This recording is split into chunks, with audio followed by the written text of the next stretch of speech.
अर्चनीय वंदनीय संत समाज, धर्म प्रेमी बंधुओं एवं श्रद्धा मूर्ति देवियों,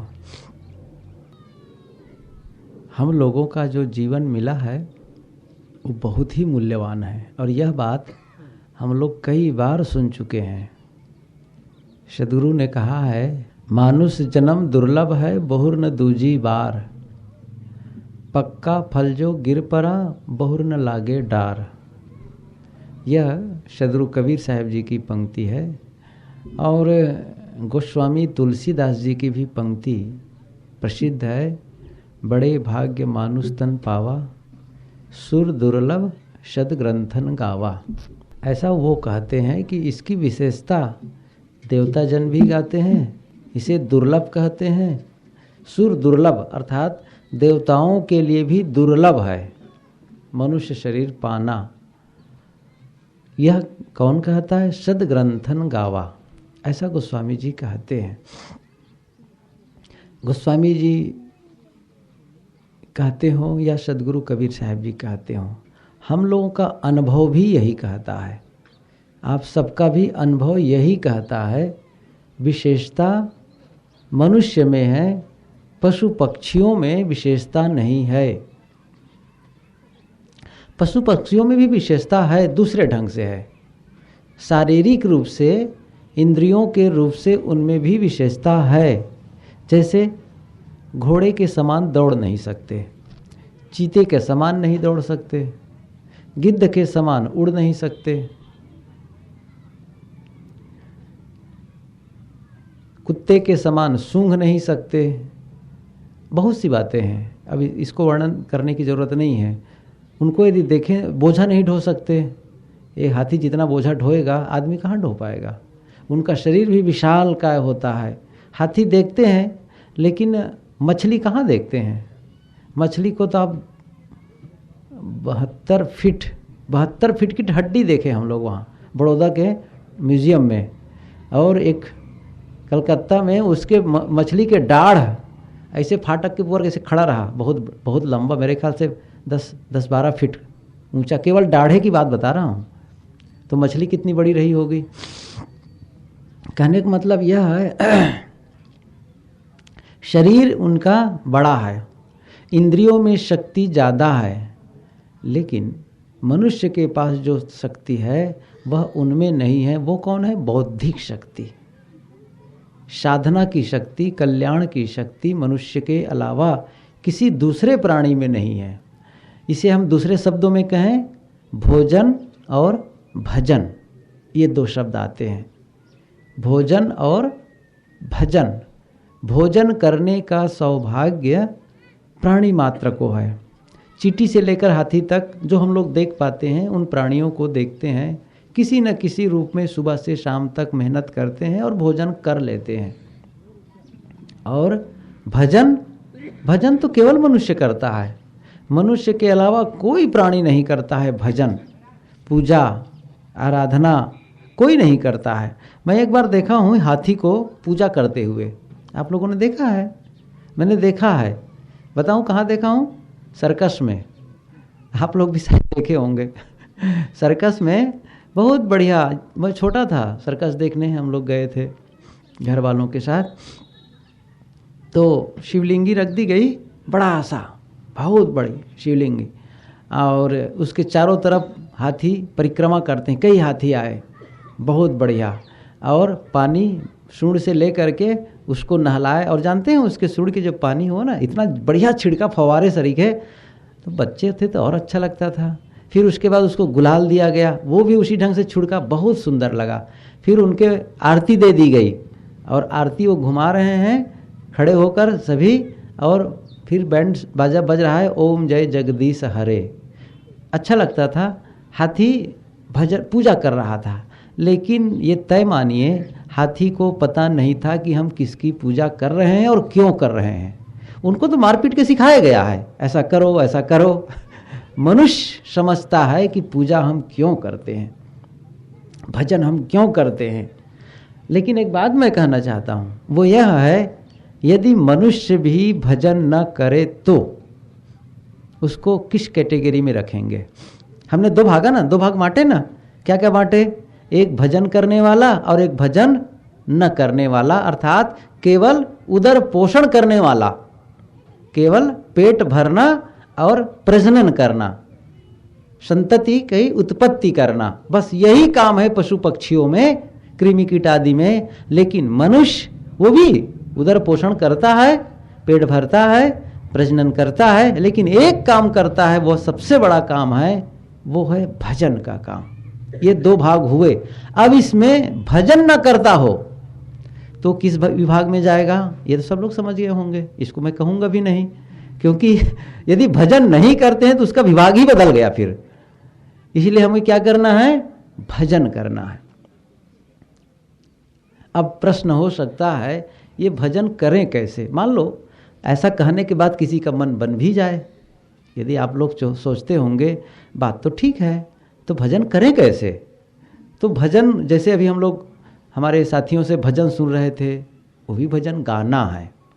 मैं क्या कह रहा हूँ? भजन करना, भजन गाना नहीं कह रहा हूँ, दोनों में अंतर है। बस तो आप लोग सीडी लगा देते हैं और तमाम गायक गायिकाएं मस्त संगीत के साथ आपको भजन सुना देते हैं, लेकिन वो गाना है, संगीत में भजनों का केवल प्रदर्शन है। भजन करना बिल्कुल अलग चीज है, भजन करना बिल्कुल अलग है। हम लोग यदि भजन न गा पाएं कोई बात नहीं, भजन गाते हैं, अच्छा है, गाएं, लेकिन भजन करना उससे भी ज़्यादा जरूरी है, क्योंकि भजन करने से हमारे जीवन में धुलाई होती है। क्या होती है? धुलाई। जैसे कपड़े की धुलाई किससे होती है? पानी से और साबुन से। कपड़ा गंदा हो जाए तो क्या करते हैं? धुलाई करते हैं, कपड़ा फिर साफ हो जाता है, फिर उपयोग करते हैं। और आश्चर्य यह है कि कपड़ा जल्दी जल्दी गंदा हो जाता है। यहाँ जो बैठे हैं, मैं समझता हूँ सब लोग यही चाहते होंगे जैसा मैं चाहता हूँ। मैं क्या चाहता हूँ? मेरे कपड़े गंदे ना हो, आप लोग भी चाहते होंगे। लेकिन क्या ऐसा होता है? हमारे नहीं चाहने पर भी कपड़े गंदे हो जाते हैं। घर की बात देखो, घर भी इसी प्रकार गंदा हो जाता है, तो क्या करते हैं? उसके लिए सफाई करते हैं। किससे सफाई करते हैं? झाड़ू लगाते हैं और फर्श को कपड़े भिगा करके पोंछते हैं, सफा करते हैं, या फिर वाइपर वगैरह पानी डाल करके पोंछ देते हैं, साफ कर देते हैं। ये क्या है? धुलाई, सफाई। इससे क्या हुआ? इससे वह अपने ओरिजिनल रूप में आया। कपड़ा क्या हुआ? कपड़ा गंदा हो गया था, वो मूल रूप में आया। ऐसे ही हमारे मन, हमारी इंद्रियां, हमारा हृदय गंदा हो गया है। जैसे धूल और कचड़े से घर गंदा हो जाता है, मिट्टी से, धूल से कपड़े गंदे हो जाते हैं, ऐसे ही हमारे मन भी, हमारा हृदय भी गंदा हो जाता है। किससे हो जाता है? यह होता है विषयों से। विषयों से मतलब, विषय कहते हैं पदार्थ को। विषय, मैं इसको थोड़ा बता दूं ताकि साफ हो जाए। विषय का मतलब हुआ जो हम लोग इंद्रियों से ग्रहण करते हैं। किन इंद्रियों से? आँख से, नाक से, कान से, जीभ से, चाम से। ये 5 ज्ञान इंद्रियां हैं और सबके पास है, ये सबके पास है। आँख सबके पास है, कान सबके पास है, नाक है, जीभ है, मुंह है और त्वचा है, चमड़ी है। इससे क्या होता है? ज्ञान, आँख से हम लोग रूप का ज्ञान करते हैं, उसका रूप सुंदर है, उसका रूप कुरूप है। रंग का ज्ञान करते हैं, काला है, पीला है, नीला है, कैसा है। ये ज्ञान किससे होता है? आँख से। शब्दों का ज्ञान, उनके शब्द अच्छे हैं, बहुत अच्छे लग रहे हैं, मीठी वाणी है, कर्कश वाणी है, किससे पता चला? ये कान से। प्रियकर है, अप्रियकर है, ये किससे पता चला? कान से। स्वाद का ग्रहण करते हैं, रस का ग्रहण करते हैं, खट्टा है, मीठा है, चरफरा है, खाने लायक है, नहीं खाने लायक है, जीभ से। ठंडी है, जिसे ठंडी लग रही है, गर्मी लग रही है, किससे? चाम से। गंध है, सुगंध है, नाक से। और यही जो ग्रहण करते हैं ना, इसी में गंदगी भी चली जाती है। बहुत बढ़िया एक उदाहरण आप लोगों के लिए घर का उदाहरण। जैसे घर में, जब घर बनाते हैं तो क्या काम करते हैं? दीवार उठाते हैं। लेकिन केवल दीवार नहीं उठाते हैं, उसमें दरवाजे के लिए भी जगह छोड़ते हैं और खिड़की के लिए भी जगह छोड़ते हैं। क्यों ऐसा करते हैं? खिड़की से हवा और प्रकाश, दरवाजे से आपको आना जाना पड़ता है। ये दो रास्ते, दो दीवार में खुले हुए दो रास्ते होते हैं। यदि आप पूरी दीवार चारों तरफ बना दें और ऊपर से छत ढाल दें तो वहां धुल नहीं जाएगी। बहुत बढ़िया है ना, ऐसा कर सकते हैं। लेकिन क्या वो रहने लायक होगा? वो तो केवल एक ही जगह वैसा करते हैं। कौन सी जगह? कब्रिस्तान में, जहां पर कब्र बनता है ना शमशान घाट में, वहां पर क्या करते हैं? खोद दिए, मिट्टी आदमी को लिटा दिए और ऊपर से ढक दिए, न वहां धुल जाना है न मिट्टी। इसका मतलब है वो मर गया है। बिल्कुल सीधी सी बात है। यदि हम मर जाएंगे ना तो ऐसा किया जा सकता है, लेकिन जिंदा के लिए यह नहीं हो सकता कि चारों तरफ दीवार खड़ी कर दें और छत ढाल दें। आने जाने का रास्ता तो चाहिए ही ना, आने जाने का रास्ता चाहिए, खिड़की चाहिए। मान लो आप खिड़की से पसंद नहीं करते, दरवाजा तो चाहिए, दरवाजे से भी धूल आएगी, ये पक्की बात है। तो आप क्या करते हैं? झाड़ू लगाते हैं। सदगुरु कबीर यही कहते हैं, अंदर झाड़ू दे के कूड़ा दूरी बहाओ, जो तू सांचा बाणिया सांची हाट लगाओ, अंदर झाड़ू दे के कूड़ा दूरी बहाओ। ये क्या है? यह भजन करने का ढंग है। जैसे घर की सफाई के लिए सुबह शाम झाड़ू लगाने की आवश्यकता होती है, वैसे ही हृदय आंगन की सफाई के लिए भी हमें सुबह शाम झाड़ू लगाने की जरूरत है।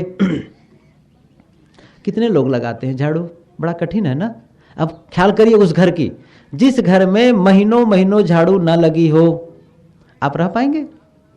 आप घर वालों से डांटेंगे, घर वाली को डांटेंगे कि क्या हो गया, इतना गंदा कर दिए हैं। कोई चिंता ही नहीं है इसके लिए। घर गंदा हो रहा है, अपना हृदय गंदा हो रहा है। मैं एक उदाहरण बता दूं फिर आगे बढ़ूं। एक बहन थी, वो रोज सत्संग में जाया करती थी। जैसे कस्बा होता है ना छोटा मोटा, वैसा ही कस्बा एक था, छोटा शहर था, लेकिन वहाँ पर मंदिर बहुत थे और आश्रम भी बहुत थे। तो होता क्या था, वहाँ सत्संग चला करता था विभिन्न संप्रदायों के। कोई कथा, कोई कहीं कथा चल रही है, कहीं पर सत्संग चल रहा है, कभी कबीर पंथियों का, कभी गायत्री वालों का, कभी और किसी का, राधा स्वामी वालों का, कभी किसी भागवत कथा चल रही है, कभी महाभारत, कभी रामायण की कथा। ये सब रोज चला करता था। तो वो बहन क्या करती थी, बड़े सत्संग प्रेमी थी, वो संत प्रेमी थी, और रोज जब उनका पति महोदय ऑफिस चला जाता था तो कहाँ चली जाती थी? सत्संग सुनने।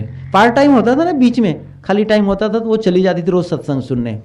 लेकिन बड़ा समस्या ये थी उनके लिए कि जो उनके पति महोदय थे वो सत्संग प्रेमी बिल्कुल नहीं थे, और उनको ये पता था कि ये देवी जी मतलब श्रीमती जी रोज सत्संग सुनने जाती है। कई दिन तक देखा, एक दिन उन्होंने कहा ये रोज रोज सत्संग में जाती हूँ, मुझे पसंद नहीं है तुम्हारा जाना, ये ठीक नहीं है। अब वो तो चूंकि सत्संगी थी तो पति से विवाद कैसे कर सकती थी। उन्होंने कहा कि अच्छा ठीक है, तो फिर सत्संग में कब जाऊं मैं? उन्होंने कहा यदि तुम्हें जाना ही है तो क्या करना है? सप्ताह में एक दिन। क्या करना है? सप्ताह में केवल एक दिन जाओ।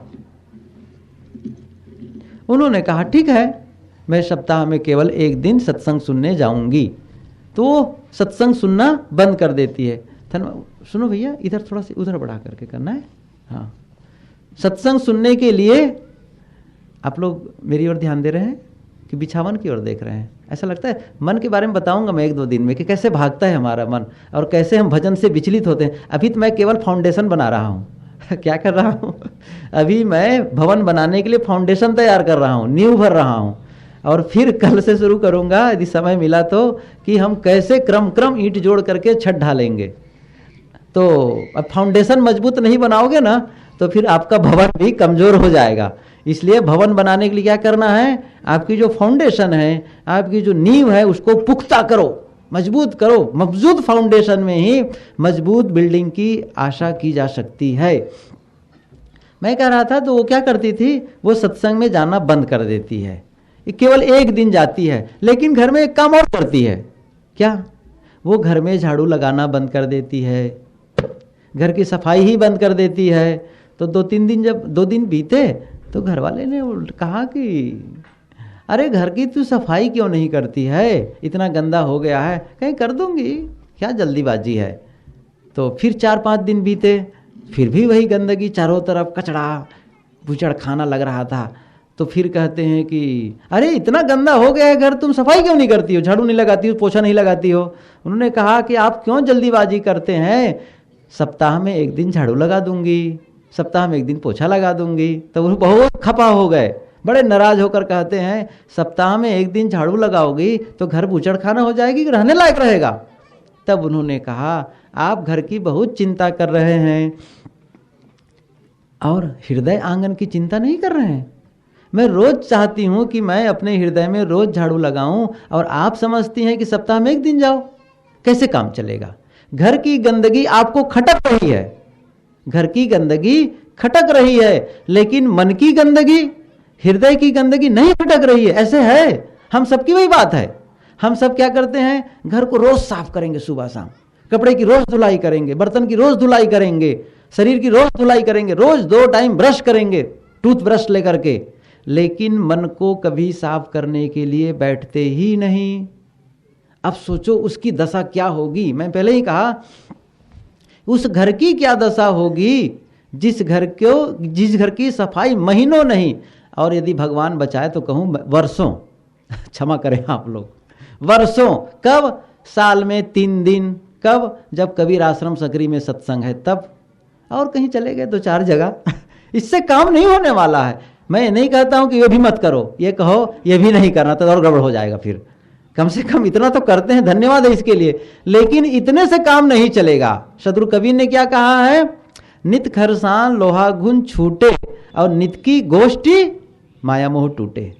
नित खरसान, जैसे लोहे के औजार में हम रोज उसकी खरसान से, अर्थात वो औजार होता है ना एक शिकलीगर जिसे कहते हैं पत्थर, उसमें रोज यदि उसको धार करते रहेंगे तो उसमें जंग नहीं लगेगा। ऐसे ही हमें भी अपने मन में धार लगाने की जरूरत है, उसकी सफाई करने की जरूरत है। लेकिन कब करेंगे आप, मैं बताऊं, जब आपको अपने मन की गंदगी खटकने लगेगी। सबसे बड़ा दुर्भाग्य है अभी हमें अपने मन की गंदगी ही नहीं खटक रही है। शत्रु कबीर ने कहा है कि हृदय निवारहु कोहू हो, जो खुटकार बेग नहीं लागे, हृदय निवारहु कोहू हो। यदि तुम्हें कल्याण के लिए मन में उद्रेक, आपके मन में यह भाव नहीं जग रहा है, इसका मतलब आपके अंदर में इतना विकारों का परत पर परत जमा हुआ है। आप कहीं पर जब नल लगाते हैं, जहाँ पानी जहाँ पर ज़्यादा गिरता रहता है, तो क्या होता है, यदि उसकी सफाई करने में असावधानी बरतेंगे तो वहाँ काई लग जाती है। ऐसा होता है ना, काई लग जाती है। और कभी कभी ऐसा होता है कि आदमी फिसल जाता है, उसके हाथ पैर टूट जाते हैं। ऐसा हुआ है, कई राष्ट्रपति हैं, शायद 2 या 3 राष्ट्रपति, वो बाथरूम में गिर के वहीं मर गए थे, ढेर हो गए थे। तो ये और भी कारण हो सकते हैं, वैसे भी राष्ट्रपति बूढ़े होते हैं बेचारे, तो वो मर सकते हैं। लेकिन प्रायः काई यदि हो तो आपके गिरेंगे तो हाथ पैर टूट सकते हैं। ये बाहर की काई से बाहर के हाथ पैर टूटते हैं। और मन में जब काई लगी हो तब भी फिसलते हैं। उससे कैसे फिसलते हैं, कभी काम में, कभी क्रोध में, कभी लोभ में, कभी मोह में, कभी ईर्ष्या में, कभी द्वेष में। यदि आप दुखी हैं, मैं बड़ा सीधा सपाट एक बात कह देता हूं, यदि मन हमारा अप्रसन्न है, दुखी है, नाराज है, खिन्न है, इसका मतलब मन में काई जम गई है। अब हमें क्या करना है, उसकी सफाई। ये माताओं को अच्छी तरह पता है, बर्तन जब, आजकल तो गैस चूल्हा हो गया है, गैस सिलेंडर का मामला चल गया है, लेकिन अभी भी देहात में लकड़ी और कंडी से भोजन बनाए जाते हैं। तो जब बर्तन चढ़ाते हैं तो बर्तन में कारिख लग जाती है, तो ये लोग क्या करते हैं, खूब रगड़ती हैं, वो कुछ ऐसा ब्रश वगैरह ले करके खूब मिट्टी लेकर, राख लेकर के खूब रगड़ती और बर्तन को खूब चमकाती हैं। क्या मन के लिए भी ऐसा करना चाहिए? भजन कैसे करें, मैं इसको तो अभी बता ही नहीं पा रहा हूं। अभी तो मैं ये बता रहा हूं कि भजन कितना आवश्यक है, कितना महत्वपूर्ण है, जिसको हमने गौण माना है, जिसको क्या माना है, जब समय मिलेगा तब करेंगे। फिर क्या कहेंगे, अभी तो घर में बहुत काम है, लड़के बच्चे कमाने लायक हो जाएंगे तब, लड़के बच्चे कमाने लायक हो जाएंगे तब। एक लड़के से पूछा गया, छोटा सा, तो कहे कि तुम क्या करते हो, क्या करोगे अब? तो वो उन्होंने कहा कि जब मैं अभी तो मैं पढ़ रहा हूं और जब डिग्री ले लूंगा कॉलेज का तब यह करूंगा वह करूंगा और सुखी हो जाऊंगा। तो जब कॉलेज की डिग्री मिल गई तब उनसे पूछा गया कॉलेज की डिग्री पा गए, अब क्या करोगे? तो कहें जब नौकरी मिल जाएगी तब यह करूंगा वह करूंगा और सुखी हो जाऊंगा। अच्छा, फिर पूछा गया अब क्या करोगे? उन्होंने कहा कि जब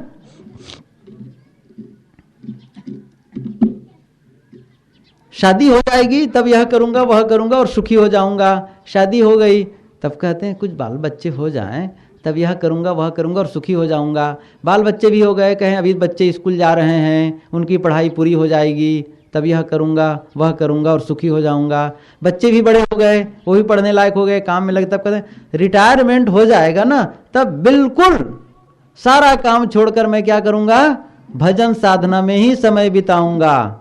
तब होता क्या है, जब उसका रिटायरमेंट हो जाता है तब देखता है कि मेरी नजरों के सामने ही मेरी जिंदगी यूं ही गुजर गई।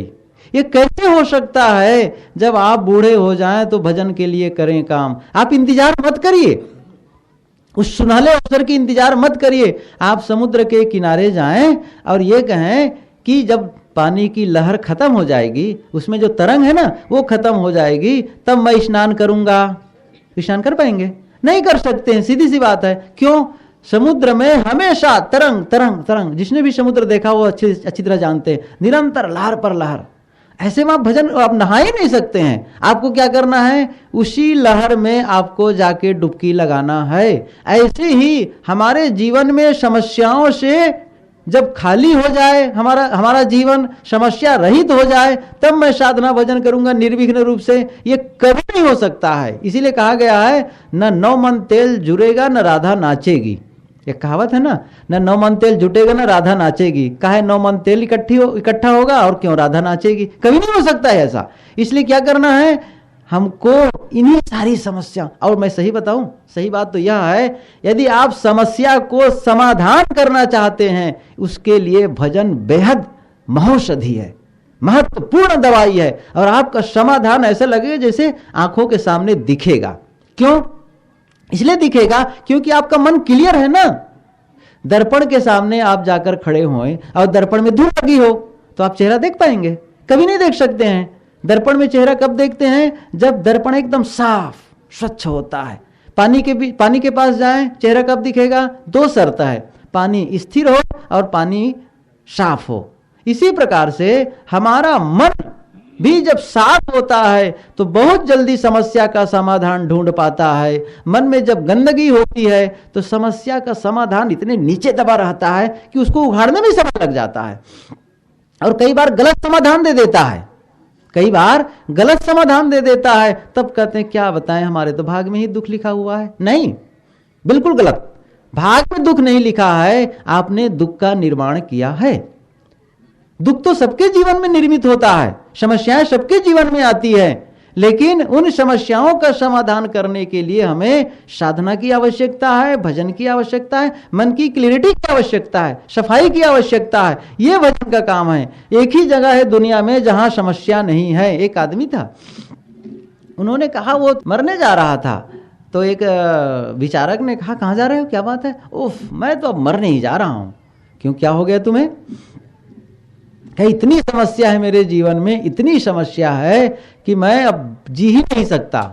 तो उन्होंने कहा मैं ऐसी जगह का बता दूंगा जहां पर आपके जीवन में समस्या ही नहीं रहेगी, बिल्कुल नहीं रहेगी।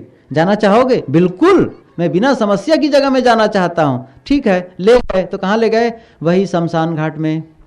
यहां जितने लोग लेटे हैं ना, उनके जीवन में समस्या ही नहीं है। क्या आप ऐसा जीवन चाहेंगे? नहीं चाह सकते हैं। समस्या रहित जीवन कभी नहीं हो सकता है। हमारे जीवन में ऐसा हो ही नहीं सकता है कि समस्या रहित हो।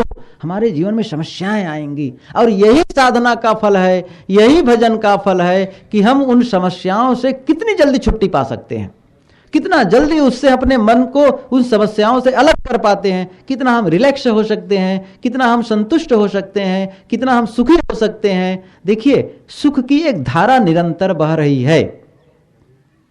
कबीर साहब के शब्दों में कहूं कि जाके आंगन नदिया बहे, सो कस मरे प्यास। किसी के आंगन में नदी बह रही हो और कहे क्या बताऊं बहुत प्यासा हूं, मरा जा रहा हूं, कहेंगे बड़े भोले हो तुम। अरे इतना छल छल धारा बह रही है, पानी स्वच्छ पानी का, आप पी करके प्यास नहीं मिटा सकते हैं। ऐसे ही हर आदमी के अंदर सुख की धारा, यही तो विशेषता है मनुष्य और पशु में, यही अंतर है। वो सुख के स्रोत को पहचान सकता है और उसे वह ग्रहण कर सकता है, लेकिन हम उसके लिए समय ही नहीं निकालते। सबसे बड़ी समस्या यही है, बस वही इंतजार करते हैं कब वो सुनहला अवसर आएगा। मैं एक छोटा सा सूत्र बताता हूं, साधना के लिए जिस सुनहले अवसर की प्रतीक्षा कर रहे हो वह दिन आज है। इससे बढ़िया दिन और क्या हो सकता है? इससे बढ़िया किस दिन के इंतजार कर रहे हैं? कभी नहीं हो सकता इससे बढ़िया दिन। आज बढ़िया है, इसलिए आज स्टार्टिंग बिल्कुल स्टार्ट कर दें, आरंभ कर दें। और 1000 किलोमीटर की यात्रा भी कब शुरू होगी? कहां से शुरू होगी?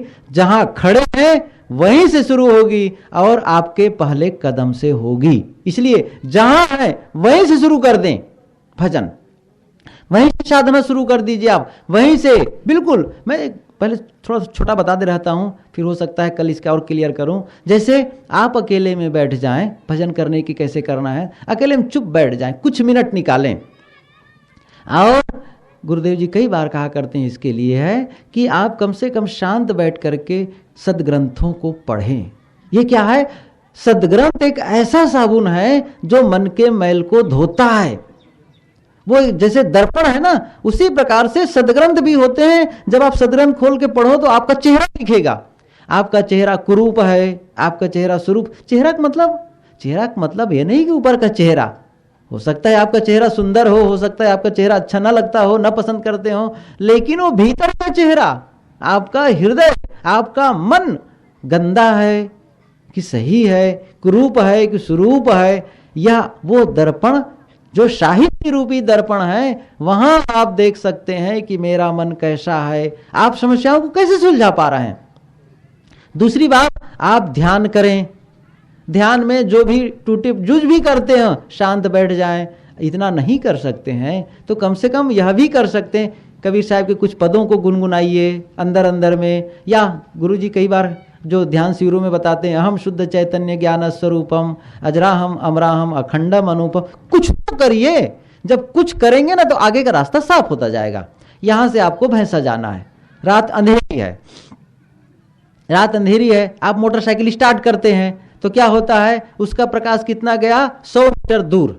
मोटरसाइकिल का प्रकाश कितना गया? 100 मीटर दूर। और भैंसा कितना दूर है? बहुत दूर है। तब आप क्या करेंगे? आप कहेंगे 100 मीटर दूर है प्रकाश, अब कैसे जाऊंगा? ऐसा नहीं होगा। आप मोटरसाइकिल स्टार्ट करिए, आगे बढ़िए और आपके साथ साथ भी प्रकाश आगे बढ़ता जाएगा। अर्थात यहीं से आप पूरे भैंसे के रास्ते को नहीं देख सकते हैं। आप क्या कर सकते हैं? जहां खड़े हैं वहीं से 100 मीटर देख सकते हैं, लेकिन जितना देख सकते हैं उतना आगे बढ़ गए तो आगे फिर 100 मीटर देख लिए, आगे फिर 100 मीटर देख लिए। ऐसा करते करते अब क्या करेंगे? भैंसा पहुंच जाएंगे। ऐसे ही जिन कामों को, जिन साधना को, जिन बातों को अभी आप नहीं समझ पा रहे हैं, तो जितना समझते हैं, जैसे चोरी नहीं करना चाहिए, हत्या नहीं करनी चाहिए, व्यभिचार नहीं करना चाहिए, व्यसन नहीं करना चाहिए, लड़ाई झगड़ा नहीं करना चाहिए, ये मोटे मोटे जब शुरू करेंगे ना तो आगे का रास्ता और क्लियर होता जाएगा, आगे और दिखता जाएगा। लेकिन समस्या यह है ना, हम वो शुरुआत ही नहीं करते हैं, वो शुरुआत ही नहीं करना चाहते हैं। हम क्या समझते हैं, जब हमें पूरा यहां से संकरी से लेकर भैंसा का रास्ता पूरा क्लियर हो जाएगा तब हम चलना शुरू करेंगे। तो क्यों ऐसा होगा? ये कभी नहीं हो सकता है ना। आप लोग बिल्कुल सहज का उदाहरण दे रहा हूं। हम सबको क्या करना है, जितना जानते हैं उतना शुरू कर दें। आप लोग मेरी बातों को समझ रहे हैं कि मैं यूं ही कहते जा रहा हूं? कुछ तो पल्ले पड़ना चाहिए नहीं तो एक और से पीटा जाओ, बोला जाओ और कहें कि पूछा जाए क्या हुआ भाई, क्या सुने? हाँ बढ़िया तो कह रहे थे लेकिन कुछ समझ नहीं आया, तो फिर बड़ा कठिन है। तो मेरा कहना भी व्यर्थ है और आपका बैठना भी व्यर्थ है। इसीलिए मैं बड़े सरल सरल बातों को, जो आपके व्यवहारिक, जो हम लोग निरंतर जिन चीज़ों से वाकिफ होते रहते हैं, जिससे हम निरंतर जिन बातों को प्रयोग करते रहते हैं, उन्हीं बातों का उदाहरण के माध्यम से बताता हूं कि भजन हमारे जीवन के लिए कितना महत्वपूर्ण है। और जिसको हमने क्या किया है, उसके लिए उसको पार्किंग में रख दिया है, जब समय मिलेगा तब करेंगे, बंधुओं, यदि आप, और एक बात और बता देता हूं बड़े सहज ढंग से, आप कभी भी शुरुआत कर सकते हैं, कभी भी शुरुआत कर सकते हैं। उम्र चाहे जितनी हो, स्वास्थ्य जैसा भी खराब हो, आप भजन कर सकते हैं। सबसे बड़ी विशेषता कबीर साहब की यही है। सबसे बड़ी विशेषता क्या है कबीर साहब की? वो ऐसी साधना की बात कहते हैं, ऐसे भजन की इस बात कहते हैं जो सब जगह और सब समय, उनका शब्द क्या है? सहज साधना। दो शब्द हैं, सहज समाधि और सहज साधना। सहज समाधि तो बहुत ऊंची बात है, लेकिन उसको नहीं समझना है, ये बात नहीं है। अब कहो अरे रायपुर तो बहुत बड़ा शहर है, तो जाओ ही ना, ये कैसे हो सकता है? जाना है, लेकिन कैसे पहुंचोगे? क्रम क्रम, यहां से क्रमशः पहुंचेंगे। आप कहें मैं यहीं से उछलूंगा और सीधे रायपुर में जाके खड़ा होऊंगा, तो भैया क्यों ऐसा कर पाएंगे? कहां आपके पास हेलीकॉप्टर धरा है? हेलीकॉप्टर भी होगा तो वो भी क्रम क्रम उड़ के जाएगा। ऐसा थोड़ी है कि पहले योगी लोग उस तरीके, जो उदाहरण दिया करते हैं योग गप है, ऐसा कुछ नहीं है कि योगी बस आंख बंद करते थे और जहां चाहे वहां जाकर खड़े हो जाते थे। ऐसा कुछ नहीं होता है। वस्तुतः आप क्रमशः आगे बढ़ते हैं। इसी प्रकार से आप क्रमशः आगे बढ़ेंगे। तो साधना के लिए हमें क्या करना है कि जहां है वहीं से शुरू करना है, जहां है वहीं से शुरू करना है। और कभी भी कबीर साहब की साधना के बारे में बता रहा हूं, सहज समाधि और सहज साधना। सहज समाधि पूरी ऊंचाई में, हमें एकदम टॉप लेवल पर पहुंच जाते हैं तो उसे कहते हैं सहज समाधि, मन का अमन हो जाना। लेकिन उसके पहले हमें कौन सी साधना करनी पड़ेगी? सहज साधना। ये क्या है? सब जगह सब समय, किसी भी परिस्थिति में आप हो, किसी भी परिस्थिति में आप हो, आप ये काम कर सकते हैं। मैं कुछ बातें आप लोगों के बीच कह रहा था कि हमको मनुष्य का जीवन मिला है, बड़ा अनमोल है, ये बार बार मिलता नहीं है। अभी अवसर है, बहुत बढ़िया अवसर है। इसमें हमें क्या करना है? साधना भजन करना है। तो मैं वही बता रहा था कि उसके महत्व क्या है, और जिसे हम बिल्कुल एक किनारे कर दिए हैं, जिसको हम इंतजार कर रहे हैं कि ऐसा बढ़िया अवसर आएगा तब करेंगे, जबकि सुंदर अवसर हमारे जीवन में खोए जा रहे हैं, समाप्त हो रहे हैं। आज से शुरू करना है। भजन कैसे करना है उसका संक्षिप्त छोटा रूप बताया, और हम गुरुदेव जी से, हम संतों से इसका बृहद रूप विस्तार से सुनेंगे। जो भी बातें हैं वस्तुतः एक प्रकार से यह भी भजन ही हो रहा है, जहाँ पर अच्छे विचार हों, और जब हमारे मन में अच्छे विचार आएँ, भजन का ही रूप है। मन में गंदगी ना आए, गंदगी आए उसे साफ करते जाएं, यही है सफाई मन